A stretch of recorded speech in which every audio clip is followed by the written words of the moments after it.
So next we're going to look a little bit more about at layers and how we can arrange and organize things on top of or behind each other. So the key problem we've got at the moment, it's quite a simple one actually, is that this um, image of the robot that I've got here is sitting in front of everything, and that's hiding a bunch of text, and we don't want that. So what I can do is simply right click and go to arrange, and you'll see some options: send to back or send backwards. I may as well, I think, just go straight for send to back because I want this image to sit behind everything else. And so as I do that, we can now see that this text is jumping in front of it. Now I know there's issues, big issues with legibility, it being hard to read, but I'm not going to worry about that too much for now because we can fix that later. So that's how I can arrange layers backwards and forwards. So everything on this page is a layer and it can sit on top of each other or behind each other, and that's all I'm doing. On that subject, let's go up to our window here, which is where we can find a bunch of extra useful stuff and layers. And that actually shows me all of the layers that are currently on this page. There's quite a few of them, and they can be difficult to find because a lot of it's text. But for example, you can see this says headlines can go here, and I do that, and that I can turn it off or on, visibility. But I can also lock layers by clicking next to the eye. Now, on the right hand side of these layers is a little blue square, and if I've got something on the page selected, that blue square will be on, if you like. Um, God, I'm tired. I'm not sure I'm making that much sense, but hopefully.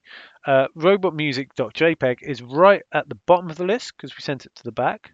I can turn the visibility on or off, and I can then also hit that lock button. Now, why am I hitting the lock button? Well, because let's say I need to rearrange this text.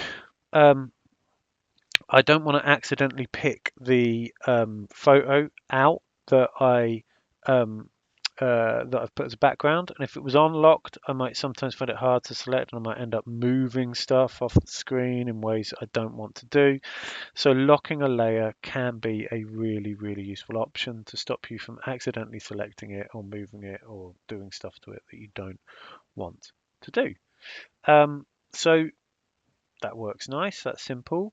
But I do also want to use this as an opportunity to show you text wrap, which is a function you get in Word. It's like InDesign essentially is like a cross between Microsoft Word and actual design software. It's kind of like a halfway house, really. So you might have used text wrap in Word before. You put an image in, you can get that text to wrap around it. So to experiment with that, let's unlock that layer if you've locked it. Let's resize our frame again by bringing it up here. And once again, we'll use that nifty little fitting fill frame proportionally setting. And we've got some of the text overlaid on an image here. But what I'm going to do is I'm actually going to use um, text wrap to automatically um, uh, re what's the word I'm looking for? Automatically, I can't think of the word. You'll see what I mean. Let's go with that. Just before I do that, I'm going to take this little bit of text here and I'm going to drag it off and put it down here. And I'm going to take this guy as well. I'm going to pull it down here and those quotation marks. I'm just clicking and dragging them. We'll come back to those later. Doesn't matter for the moment where they are. We'll figure it out later. Okay, so making sure that I have my robot music image selected. So I've clicked on it, it's selected. If I go to Window and Text Wrap, there's no text wrap set up at the moment, which is option 1.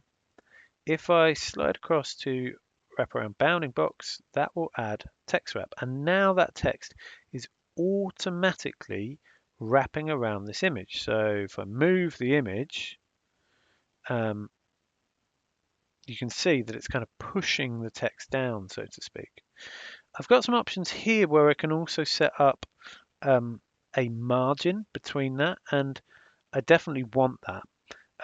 They'll probably be defaulted to be linked. That chain link here means that if I move that, um, all of them will increase automatically the same size, each one.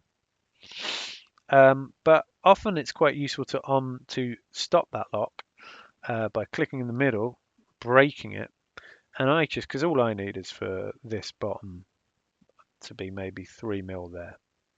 So that means whenever I move my image, it's always going to have this little 3 mil margin at the bottom that gives it a little bit of spacing. You can apply text wrap to pretty much anything. Doesn't actually have to be an image. It can also be text itself, and that can be useful. But we'll look at that in a little bit more detail later. So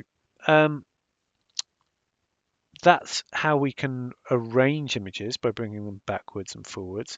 How we can uh, access our layers by going to Window and Layers, find things on there, or even select things on there by clicking on this little blue square.